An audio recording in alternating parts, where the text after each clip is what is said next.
갓힘? 갓힘? 네. 어떻게 읽어야 될까요? 네. 갓힘으로 한국말을 읽어야 될 것 같고요. 영어로는 갓힘이라고 읽어야 될 것 같네요. 그죠?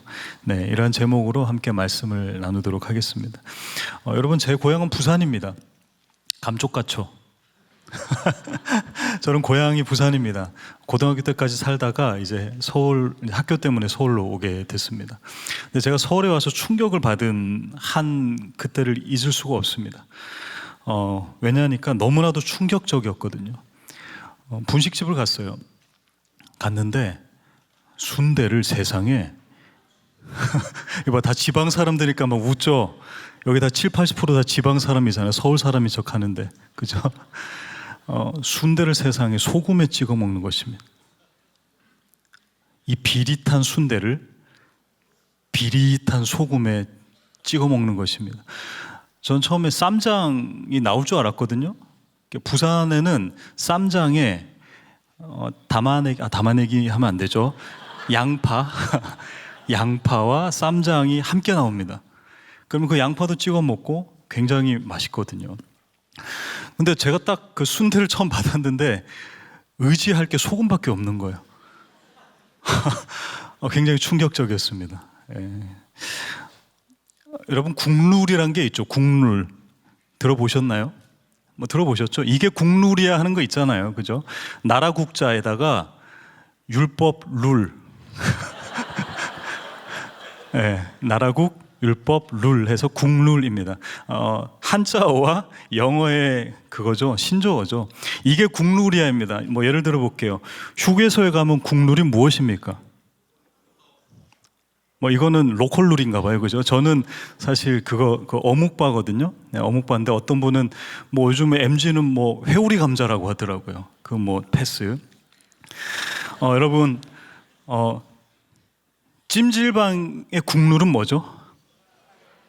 이거는 국룰 맞네요. 그죠? 모두가 한마음이 된 것 같아요. 찜질방에서의 국룰은 삶은 계란에 식혜입니다. 그죠? 그럼 여러분이 삶은 계란은 어디에 찍어 먹어요? 이것도 소금인가요? 네, 이건 소금에 찍어 먹어야 됩니다. 그죠? 삶은 계란은 소금에 찍어 먹는 게 국룰입니다. 그리고 진리입니다. 이건 제가 괜히 하는 말이 아니라 진짜 진리예요. 왜냐하면 성경에 기록되어 있기 때문입니다. 욥기 6장 6절 한 목소리 한번 읽어볼까요? 시작. 읽어볼까요? 여러분 왜 말씀을 거부하십니까? 6장 6절 같이 한번 읽어볼게요. 시작. 싱거운 곳이 소금 없이 먹히겠느냐? 달걀 흰자위가 맛이 있겠느냐? 어디 찍어 먹으라고요? 여러분, 성경대로 사시기 바랍니다. 옆에 분들에게 이렇게 인사할까요? 말씀대로 사십시오. 계란은 소금에 찍어 먹으십시오. 그죠? 네. 재밌네요. 조금 더 가볼까요? 찬양의, 군대에서 부르는 찬양의 국룰.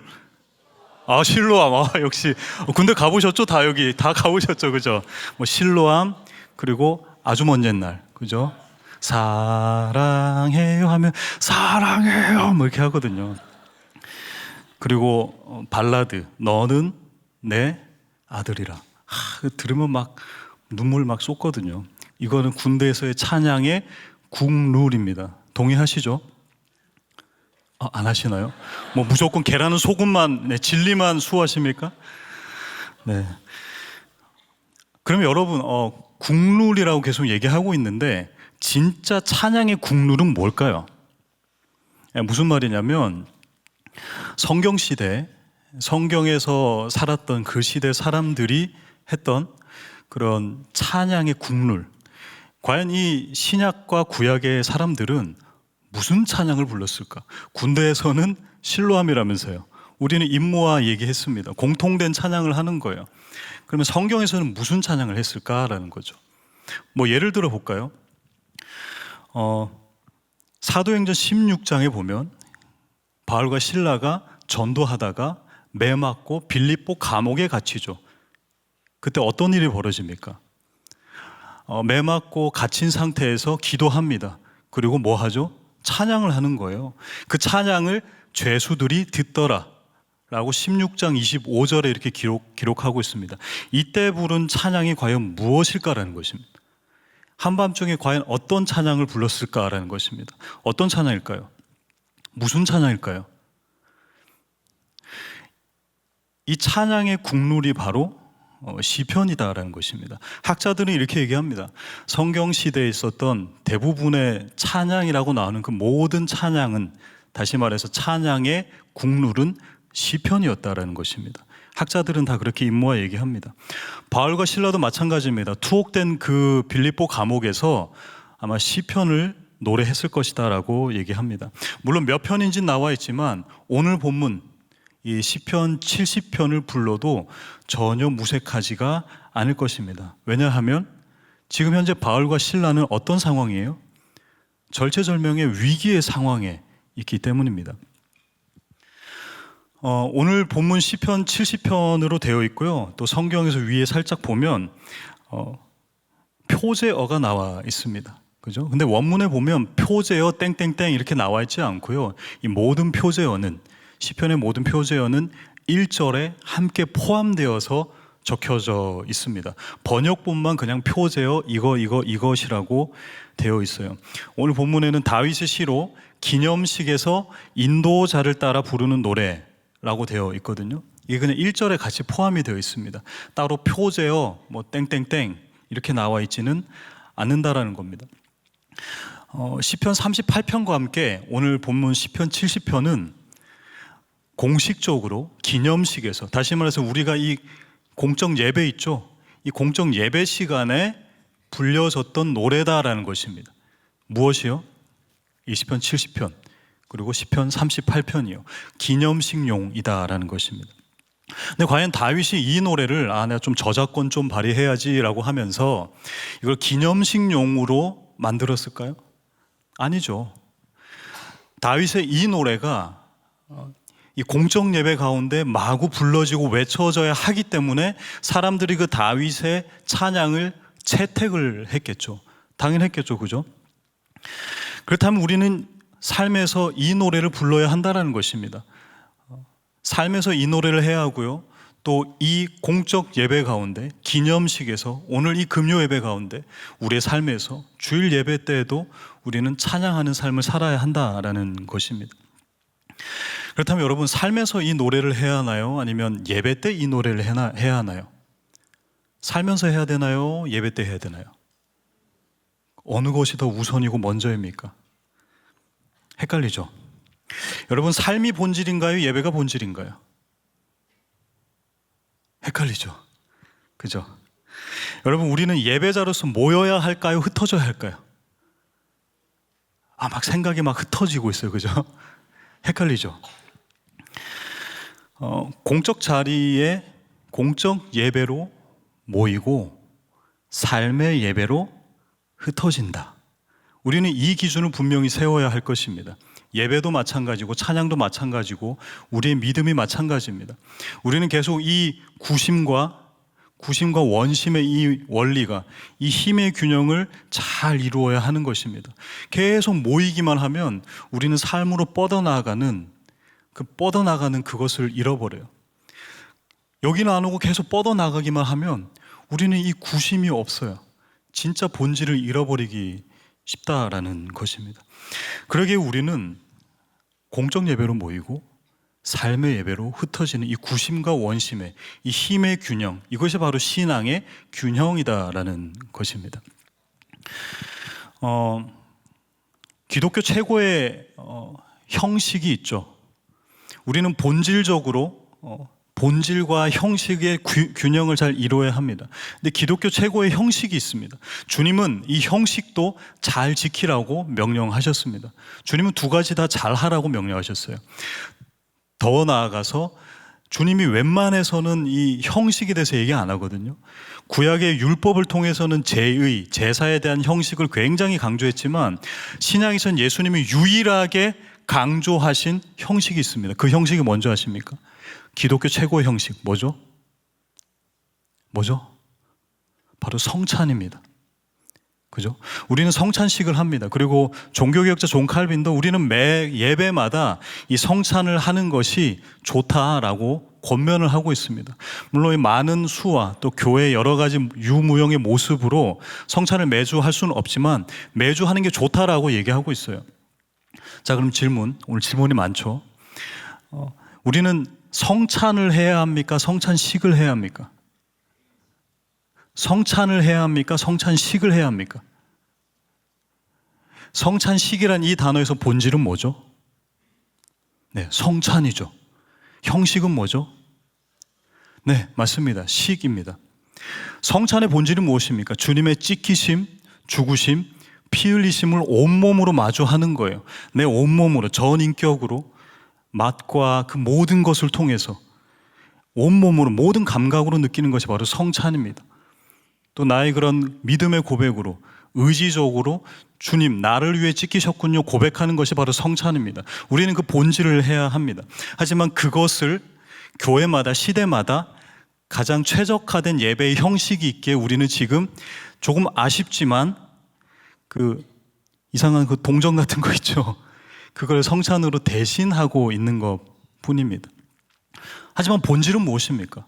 성찬입니다. 주님의 몸이 찢기심과 나를 대신해서 흘리신 그 십자가의 죽으심, 그 보혈, 피, 포도주를 먹는 것입니다.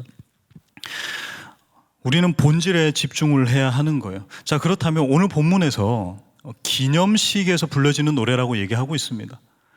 그럼 기념식에서 본질은 무엇일까요, 여러분? 기념식에서 본질이 뭐죠? 네, 기념입니다, 여러분. 그죠? 형식은요, 식이고요. 그럼 우리는 이 기념이라는 거에 좀 더 집중을 해봐야 한다라는 거죠. 그래서 기념식이라고 나와 있는 이 원어를 찾아보면 르, 하, 즈키르라고 되어 있습니다. 르, 투입니다. 무엇을 위해, 하, 정관사 더예요. 정관사, 그라는 뜻입니다. 즈키르, 즈키르는 기억이라는 뜻입니다. 그래서 정확하게 번역을 하자면, 직역을 하자면 그 기억을 위하여라는 뜻입니다. 그 기억을 위하여, 즈키르. 여러분, 이 즈키르라는 단어 좀 어디서 들어보지 않았어요? 이 즈키르라는 기억이라는 명사는 이 동사에서 온 겁니다. 이 동사가 바로 자카르입니다. 들어보셨죠? 들어보셔야 됩니다. 왜냐하면 이번 주 주일에 등장했던 인물의 이름이기 때문입니다. 누구죠? 스가랴. 스가랴. 스가랴의 원래 이름이 즈카리아입니다. 즈카리아.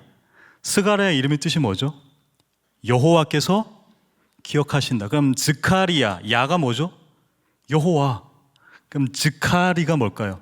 자카르, 기억하다라는 거예요.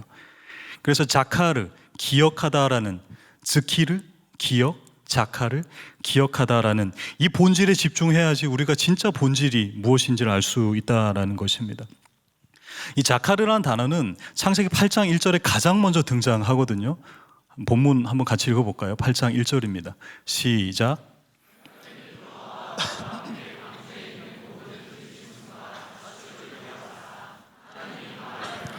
그렇게 하심에 물이 줄어들었고. 여러분, 방주는 무엇을 의미하죠? 방주는 무엇을 의미합니까? 두 글자. 네, 구원을 의미합니다. 자, 그렇다면 방주 안의 삶은 무엇을 의미합니까? 방주 안의 삶은 무엇을 의미할까요? 어떻게 생각하십니까? 방주는 구원 맞죠? 홍수로 물로 심판을 받아야 했던 그 상황 가운데에서 주님이 특별히 노아의 가족들과 또 암수해가지고 동물들을 구원하셨습니다. 그럼 방주 안에서의 삶은요?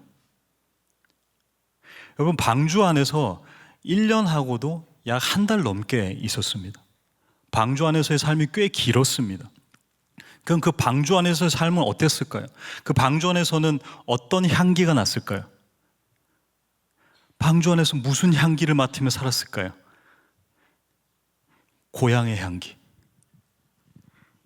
온갖 동물들의 배설물, 뭐 똥오줌, 뭐 그런 거 아니겠어요? 왜요? 거기서 그냥 살아야 됐거든요. 사실 방주 안에서의 삶을 생각해보면 우리는 방주라는 구원을 입은 노아의 가족으로 생각합니다. 맞습니다. 틀리지 않아요. 구원 받았어요. 하지만 생각해보면 방주 안에서의 삶은 또 다른 구원이 필요한 삶이었습니다. 마치 우리의 삶과 똑같지 않습니까? 여러분 구원 받으셨나요? 여러분 방주 안에 계십니까? 그죠? 그런데 여러분의 삶은 구원받은 삶으로 기쁨을 누리고 사십니까? 아니죠. 구원받았는데 우리는 무엇을 요청합니까? 또 다른 구원을 요청하는 삶을 살고 있는 것입니다. 그러기에 방주에서의 삶은 지금 우리의 삶과 똑같은 삶입니다. 방주라는 구원을 탔지만 그 안에서 또 다른 구원이 필요한 삶을 살아가는 게 노아의 가족이었고 동식물이었고 우리의 삶이다라는 것입니다. 거기서는 아무것도 할 수가 없어요. 거기서는 구출이 필요한 삶입니다. 금방 읽으신 본문이 창세기 8장 1절인데 창세기 7장에 보면 하나님이 비가 내리기 시작하면서 하나님이 이 행위를 해주십니다. 그게 뭔지 아세요? 방주의 뚜껑을 닫아주십니다. 이 출입의 주권이 누구에게 있다는 뜻입니까? 하나님께 있다는 뜻입니다. 그리고 바꿔 얘기하면 거기서 뚜껑을 닫을 힘이 인간에게는 없다라는 것을 의미하기도 합니다. 그 뚜껑을 닫을 힘도 능력도 없는 것을 주님이 닫아주셨다라는 것을 통해서 보여주고 있는 것입니다. 그렇게 방주에서의 삶은 기쁜 삶이 아니에요, 여러분. 마냥 평안한 삶이 아니었다고요. 또 다른 구원이 필요한 삶입니다. 누군가가 꺼내주지 않으면 그냥 그 속에서 하염없이 기다리기만 해야 되는 삶이 바로 방주 안에서의 삶이었습니다. 그런데 주님께서 뭐 하셨다고요? 자카르, 기억하셨다고요. 무엇을요? 누구를요? 노아와 그의 가족과 그 안에 탄 생명들을요. 창세기 19장에도 똑같이 자카르가 등장합니다. 아브라함의 조카인 롯이 소돔과 고모라에서 탈출할 때 누구 덕으로 구원을 얻었는가? 바로 아브라함을 생각하사입니다. 창세기 19장 29절인데요. 하나님이 아브라함을 생각하사 롯을 그 엎으시는 중에 내보내셨다라고 얘기하고 있습니다. 주님이 아브라함을 기억하시는 거예요. 이게 바로 미셔널 처치의 삶이죠. 선교적 삶을 아브라함을 통해서 마음껏 살아내고 있는 것입니다. 야곱의 아내 라헬, 창세기 30장입니다. 그에게는 불임이 있었습니다. 그런데 주님이 뭐 하셨다고요? 라헬을 생각하신지라. 이 생각하다가 바로 기억하셨다. 자카르입니다. 이 자카르, 하나님의 기억은요, 구원의 완벽한 동기부여가 된다는 것입니다. 이것은 어디까지 이어지는가? 결국에는 너무나도 중요한 한 사건이죠. 출애굽기 2장의 말씀입니다. 2장 24절을 한 목소리로 읽어보겠습니다. 시작. 하나님이 그들의 고통 소리를 들으시고 하나님이 아브라함과 이삭과 야곱에게 세운 그의 언약을 기억하사, 주님이 기억하셔서 그 이스라엘 백성들을 출애굽하시고 구원해 주셨다라는 것입니다. 자, 그러면 여러분 생각해 보면 오늘 이 기념식에서 르하즈키르, 이 기억을 위하여 우리는 그 기억을 노래하는데 누가 먼저 기억한 것입니까?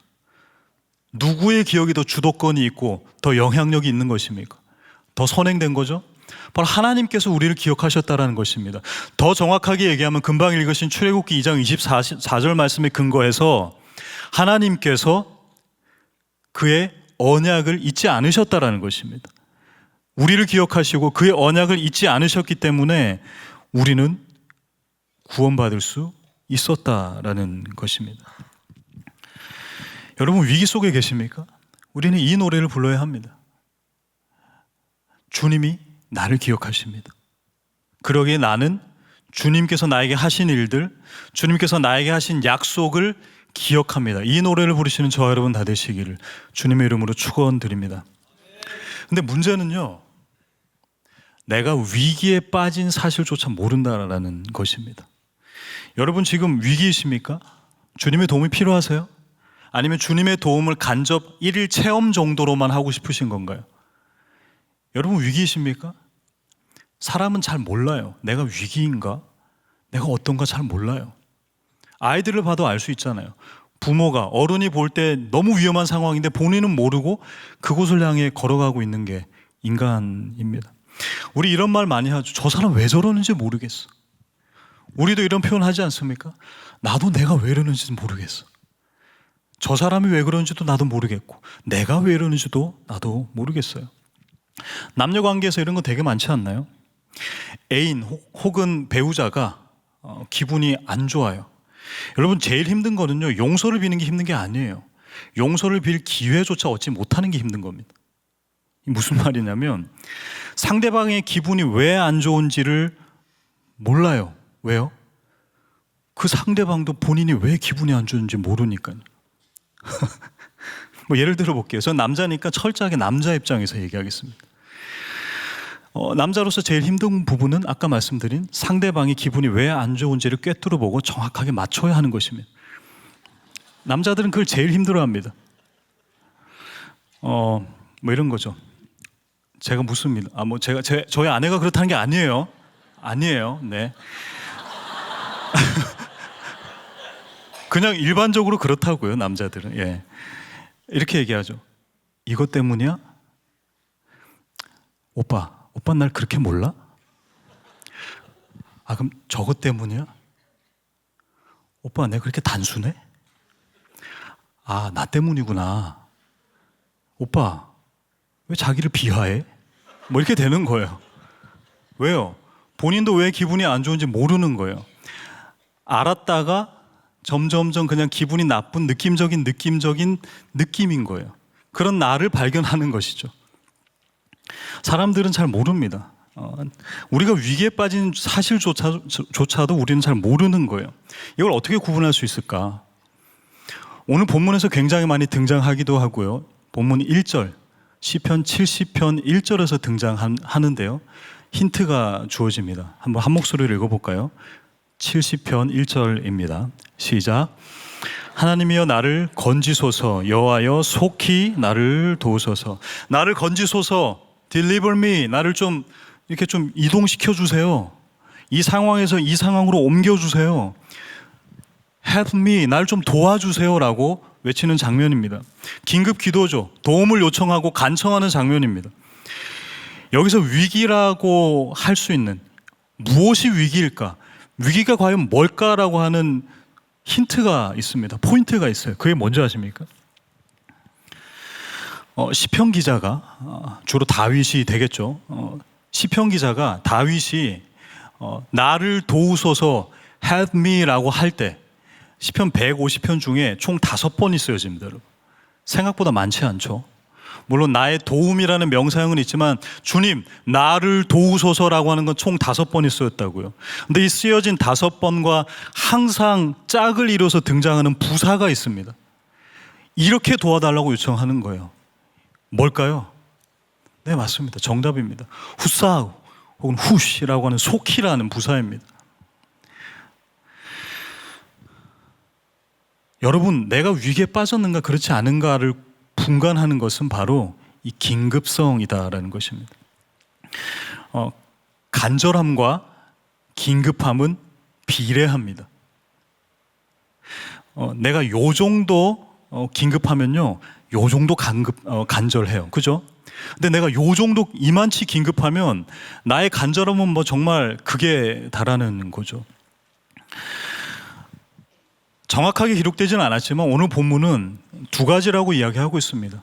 다윗이 사울로부터 목숨의 위협을 받으며 도망치는 상황, 혹은 본인이 그의 아들 압살롬으로부터 모반을 당하고 다시금 목숨의 위태로움을 당하고 있는 상황. 이 둘 중 하나입니다. 이보다 더 위태하고 긴급한 게 어디 있습니까? 여러분, 이 긴급성은요, 나의 기도를 바꿉니다. 여러분, 속히라는 이 단어가 붙지 않으면 사실 우리는 그닥 간절하지 않아요. 우리가 위기에 없는 거예요. 위기라고 나 스스로 모르는 거예요. 근데 진짜 급한 사람은 속히, 제발 빨리 이것을 주님 앞에 간구하지 않을 수 없다라는 것입니다. 이 긴급성은 기도를 바꾸게 합니다. 우리의 기도의 질을 바꿔요. 무슨 말이냐면 이 위기가 우리의 다이어트, 영적인 다이어트를 시키는 거예요. 내가 버릴 것과 내가 결코 버리지 말아야 할 것을 구분하게 한다라는 것입니다. 이 긴급성은 내 기도로 바꾼다고요. 진짜 기도하고 진짜 남아야 될 게 무엇인지를 알려준다라는 것입니다. 예를 한번 들어보겠습니다. 요나서의 예를 한번 상황을 가져와 볼게요. 지금 광풍이 일어납니다, 여러분. 막 바람이 불어요. 배가 파선 직전에 있습니다. 침몰 직전에 있습니다. 배를 가볍게 해야겠죠. 뭐를 버리시겠습니까? 가장 먼저 뭐를 버려야 되죠? 아, 내가 제일 무겁지. 내가 버려지고 저기 향신료는 살려야지. 그럼 저 향신료는 누군가 입으로 들어가. 그로 더불어 먹고 그는 나로 더불어 먹고 이런 거요? 아니잖아요. 향신료는 긴급한 게 아니에요. 그죠? 후추는 그닥 긴급한 게 아니라고요. 그걸 버리고 내가 뛰어드는 사람이 어디 있겠냐고요. 이 위기의 순간에서는 내가 뭘 버려야 되지라는 것을 선명하게 알려줍니다. 급한 사람은요, 다 버리고 요거 하나만 찾습니다. 나에게 지금 가장 필요한 것을 찾습니다. 그러게 여러분, 우리는 이제 기도를 바꿔야 되는 거예요. 기도를 바꿔야 됩니다. 지금까지 우리가 내가 원하는 것을 기도했다면 이제 우리는 내가 필요한 것을 기도해야 한다는 것입니다. 왜요? 그 긴급성을 통해서 우리의 기도를 바꿔야 한다는 거예요. 아, 내가 뭐를 남기고 뭐를 버려야 되는가? 이 위기 속에서 나는 뭐를 진짜로 판가름해야 하는가? 뭐를 남게 해야 하는가? 이것을 정말 잘 구분해야 한다는 겁니다. 그래서 때로는 주님께서는요, 우리를 그냥 그 긴급함 그대로 내버려 두십니다. 왜요? 나로 하여금 영적 다이어트를 시키려고요. 나에게 있어서 진짜 남겨야 될 게 무엇인지를 알려주시기 위해서 주님은 때로는 우리를 그냥 그 긴급함 그대로 내버려 두신다라는 것입니다. 그때 우리는 깨달아야 되는 거예요. 아, 주님께서 나에게 뭔가를 남게 하시는구나. 나에게 뭔가를 남기려 하시는구나. 나를 영적 다이어트를 시키시는구나. 나에게 원하는 게 아니라 나에게 꼭 필요한 것을 남기시길 원하시는구나라고 깨달아야 한다라는 것입니다. 우리는 원하는 것이 아니라 필요한 것을 간구해야 됩니다. 여러분, 위기에 있다면 원하는 건 아무 소용이 없어요. 필요한 것을 간구해야 한다라는 것입니다. 제가 그 3일 교회에서 3일 그 결혼 예비 학교 또 기도 학교를 했었고 지금은 통독 학교를 맡고 있습니다. 결혼 예비 학교 할 때 그 중간에 하나 실질적인 그 강의를 합니다. 그 실질적인 강의가 뭐냐면 혼수 구입에 대한 강의입니다. 그 강사님을 모시고 그 강의를 하거든요. 혼수 구입 어렵잖아요, 그죠? 뭐를 사야 하는가, 이걸 구매해야 되는가 막 고민이 되잖아요. 이걸 사야 되나 말아야 되나 고민되잖아요. 강사님은 명확하게 딱 하나 질문을 던지라고 얘기합니다. 그 질문이 뭔지 아십니까? 이것은 내가 원하는 것인가, 결혼 생활에 필요한 것인가? 이 질문을 던진다면 그러면은 이 혼수 구입할 때 불필요한 지출을 없앨 수가 있다는 것입니다. 마찬가지입니다. 우리도 우리의 신앙생활에서 여러분, 내가 원하는 것이 아닌 꼭 필요한 것을 기도하고 간구해야 한다는 겁니다. 그게 여러분에게 위기라는 것입니다. 그리고 주님께서 그 위기에 내버려 두시는 이유가 바로 그거라는 거예요.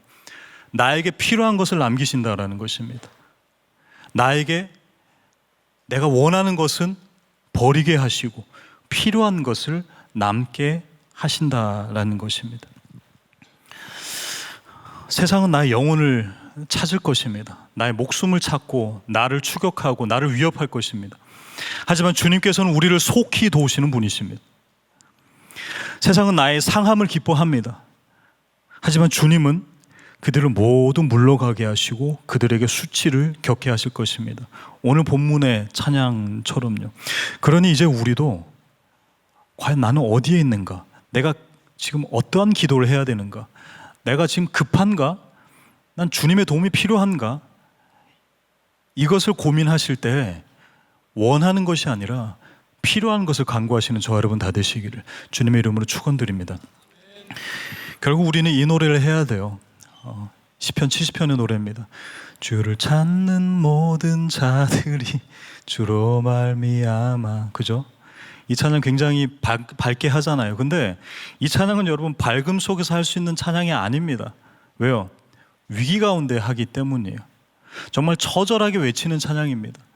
주를 찾는 자들이 주로 말미암아 기뻐하게 하시고 즐거워하게 하시고 주의 구원을 사랑하는 자들이 주님은 위대하십니다라는 고백을 하게 하여 주시옵소서. 이 고백은 웃으면서 리듬 타면서 그루브 있게 하는 찬양이 아니다라는 것입니다. 처절하게 하는 찬양입니다.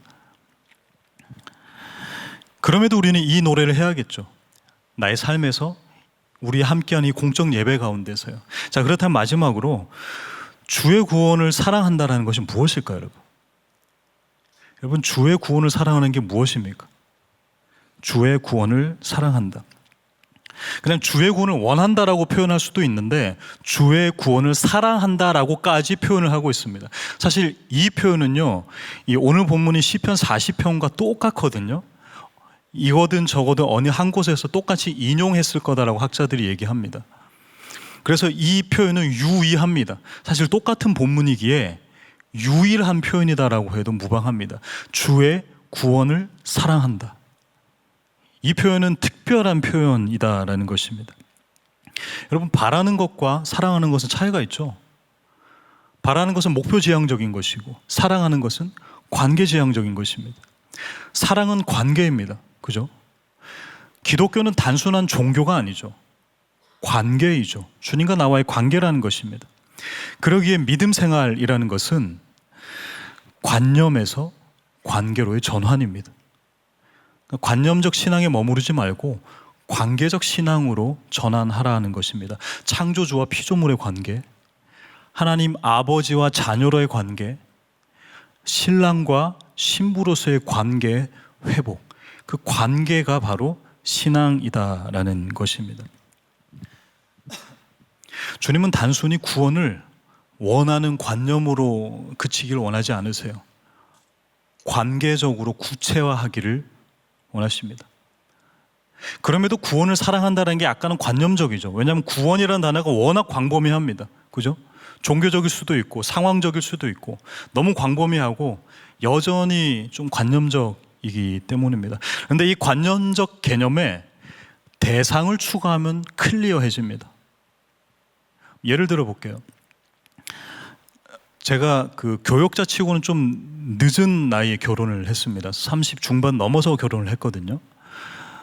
그때 제가 가장 많이 들은 이야기가 있습니다. 뭘까요? 지금 여러분이 듣고 있는 그 이야기입니다. 뭘까요? 저희 삼청 담당하고 있는데 삼청 한번 대답해 보실래요? 제가 결혼에 대해서 사람들에게 계속 이 말을 많이 들었어요. 뭐냐면 눈을 낮춰봐 라는 것이었습니다. 눈을 낮춰봐. 여러분, 눈이 낮추는 게 무엇입니까? 설명해 주십시오. 저에겐 굉장히 관념적인 개념이었어요. 눈을 낮춰봐? 뭐 물구나물서라는 건 뭐야? 내가 원하지도 않는 저 사람과 억지로 뭔가 계속 만나보라는 것인가? 뭐지? 눈을 낮추는 게 뭐지? 뭡니까, 여러분? 저는 동의할 수 없었어요. 왜냐하면 관념적이었거든요. 눈을 낮춘다라는 게 뭔가 전혀 감이 안 왔습니다. 근데 이거를 여러분 관계적으로 전환하면 선명해지는 거예요. 무슨 말이냐? 이런 거예요. 눈을 낮춰봐 라고 얘기하지 마시고요. 누군가에게 결혼을 축복하기를 원하신다면 이렇게 얘기하십시오. 어떠한 한 구체적인 대상을 소개를 근거로 이 친구 어때? 네가 원하는 스타일은 아니지만 만나봐. 진국이야. 왜 이렇게 미소가 번지죠? 왜? 그냥 이 말만 들어도 좋아요? 눈을 낮춰봐란 말은 굉장히 관념적인 표현입니다. 그런데 그 말이 아닌 어떠한 한 대상을 직접적으로 소개를 하며 이 친구 어때? 이 사람을 만나보지 않겠어? 라고 한다면 관념에서 관계로 전환되는 거예요. 어떤 관계의 고민인가? 이 사람을 만나볼까? 내가 이 사람과 관계를 맺어볼까? 알아가 볼까라는 그 고민이 시작이 된다는 것입니다. 그러기에 구원을 사랑한다는 것은 구원의 주체자를 사랑한다는 것입니다. 구원이라는 관념이 아닌 그 구원의 대상을 사랑한다는 의미입니다, 여러분.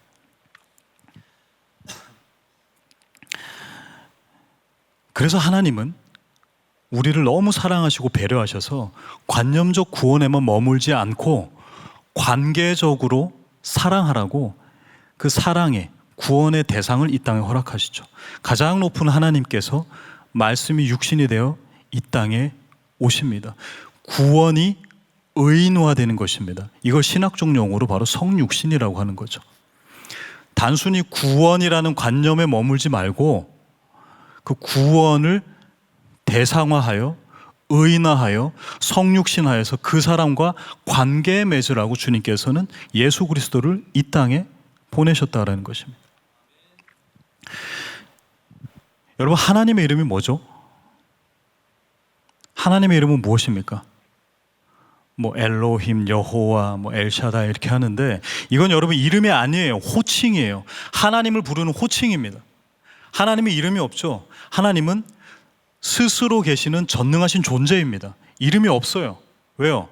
하나님이 창조주이시기에 그분에게 이름을 붙이면 그분보다 더 높은 개념이 있다라는 반증인 거죠. 그러기에 하나님은 이름이 원래 없어요. 우리가 하나님을 부르는 호칭이 바로 여호와, 엘로힘 등등등이라고요.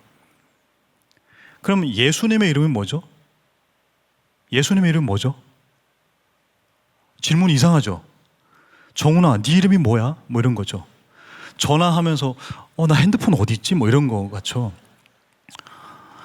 예수님의 이름은 예수죠. 그죠? 예수의 뜻이 무엇입니까, 여러분?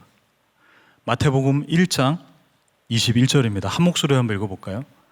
시작. 아들 낳으리니 이름을 예수라 하라. 이는 구원할 자이심이라 하니라. 예수의 이름의 뜻이 무엇입니까? 자기 백성을 그들의 죄에서 구원할 자라고 되어 있는데 정확한 그냥 이 단어의 뜻은 바로 구원입니다, 여러분. 예수님의 이름은 구원입니다. 구약에서 여호수아, 조슈아, 그죠? 호세아, 호쉐아 다 구원이라는 똑같은 이름입니다. 그리고 예수아라는 제사장도 있었죠. 예수라는 이름을 들었을 때 복음서 당시 사람들의 반응은 의미심장했을 거예요. 왜요? 우리는 이 예수를 뭐라고 알죠? 예수님이라는 그 구원자, 메시아라는 고유명사로 알지만 그들에게 있어서 예수라는 뜻은 무엇입니까? 구원이라는 뜻입니다. 그러기에 하나님은 왜 예수님의 이름을, 그의 아들의 이름을 예수라고 지었을까요? 네. 오늘 본문에 구원을 사랑하는 자, 이 구원을 관념적으로만, 종교적으로만, 제의적으로만 그치지 말고 이 구원을 관계적으로 전환하라고 성육신 하셨다라는 것입니다. 그 말씀의 성취를 위해서, 관계적 성취를 위해서 주님의 이름을, 그의 아들의 이름을 예수라 한 거예요. 그래서 오늘 본문에 이 4절에 4절 본문을 그 히브리어로 보면 이렇습니다.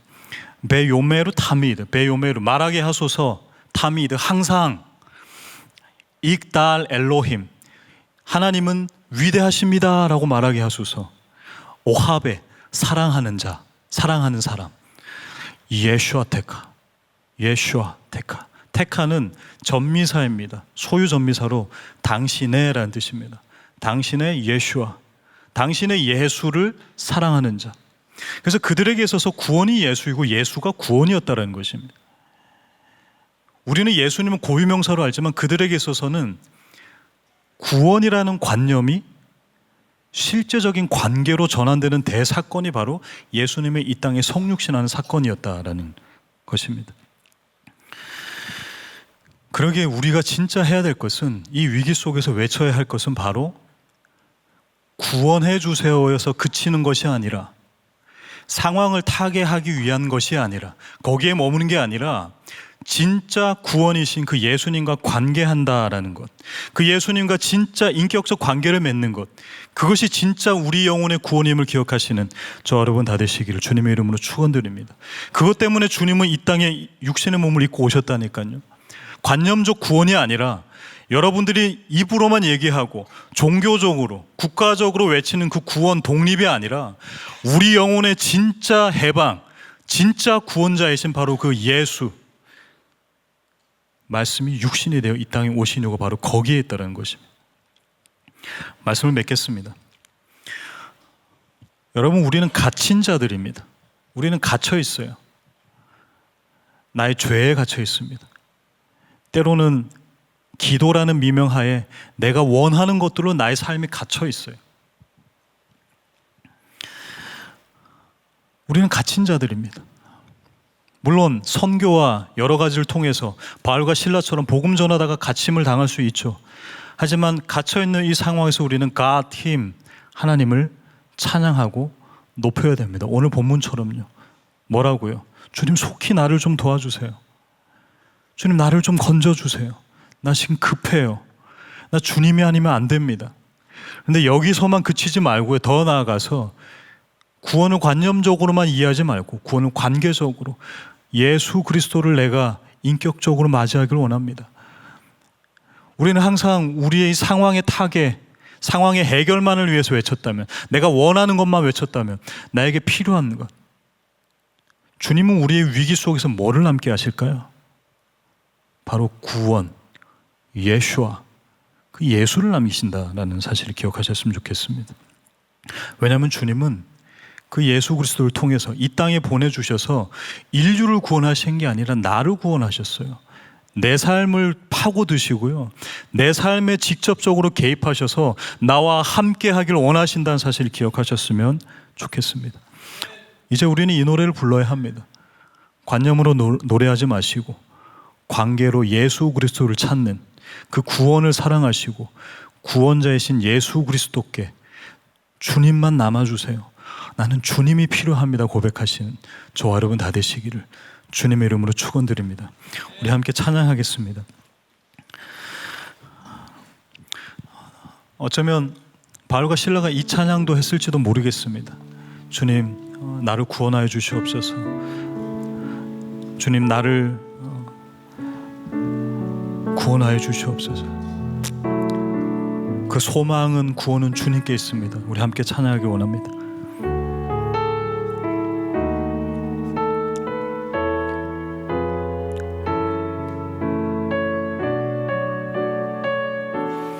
나의 영혼이 잠잠히 하나님을 바랍니다. 나의 영혼이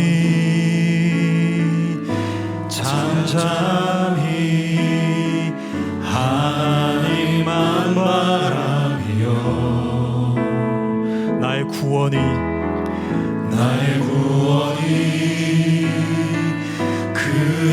그에게서 나는 나의 영혼아 잠잠히 하나님만 바라라. 나의 영혼아 잠잠히 하나님만 바라라. 나의 소망은 주님께 있습니다. 나의 소망이 저에게서 나는 오직 주님만이, 오직 주만이 나의 반석, 나의 구원이시니. 오직 주님만이,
주만이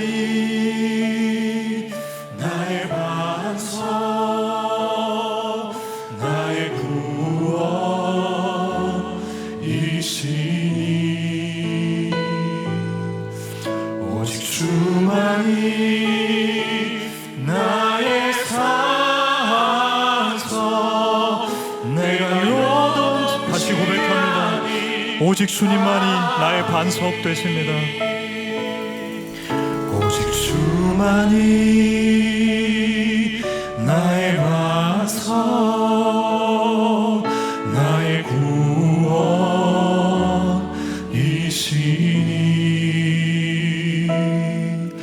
오직 주만이 나의 산성, 내가 요동치 않겠습니다. 내가 요동치 않겠습니다. 내가 요동치 아니, 내가 요동치 않겠습니다. 내가 요동치, 어떠한 상황 가운데에도 나는 요동치 않겠습니다. 내가 요동치 나의 갇힘 가운데도 나는 요동치 않겠습니다. 찬양합니다. 내가 요동치 아니하리. 함께 기도하기를 원합니다. 주신 말씀 붙잡고 기도합시다. 여러분, 우리는 구원받은 자입니다. 우리는 방주에 올라탄 자입니다. 주님이 방주에 태워주셨어요. 하지만 우리의 삶은 방주 안에서의 삶입니다. 또 다른 구원이 필요한 삶입니다. 여러 가지 걱정, 근심, 건강, 가족, 관계, 사역, 직장, 구원받았다고 즐거웠던 그 감격은 온데간데 없이 갇혀버린 삶을 살고 있습니다. 우리는 어찌해야 될까요? 이렇게 기도해야 합니다. 내가 원하는 것, 바라는 것 다 뒤로 제쳐놓고 나에게 이 상황을 허락하신 이유는 나에게 꼭 이거 남게 하시려고요. 나에게 꼭 필요한 거 남게 하시려고요. 다른 거 다 던져라. 너의 생명과 무관한 것이다. 이것 남겨라. 그것이 바로 구원입니다. 예수와 구원이신 예수 그리스도가 우리 마음 가운데, 우리의 삶 가운데, 나의 영혼 가운데, 나의 고백 가운데 남아야 하는 것입니다. 우리 주신 말씀 붙잡고 기도합시다. 주님, 내가 다른 것 다 놓쳐도, 다른 것 다 뒤로 던져도 예수 그리스도가 내 삶 가운데, 내 고백 가운데 남게 하여 주시옵소서. 그저 구원을 원합니다라고 고백하지 마시고 이 상황을 해결해 주시오로 그치지 말고, 주님 나를 찾아와 주세요. 주님, 내가 그 주님과 관계하길 원합니다. 주님, 나와 함께하여 주시옵소서. 동행하여 주세요. 주님, 나와 함께하여 주세요. 우리 주님 한번 잡고 기도하겠습니다. 주여,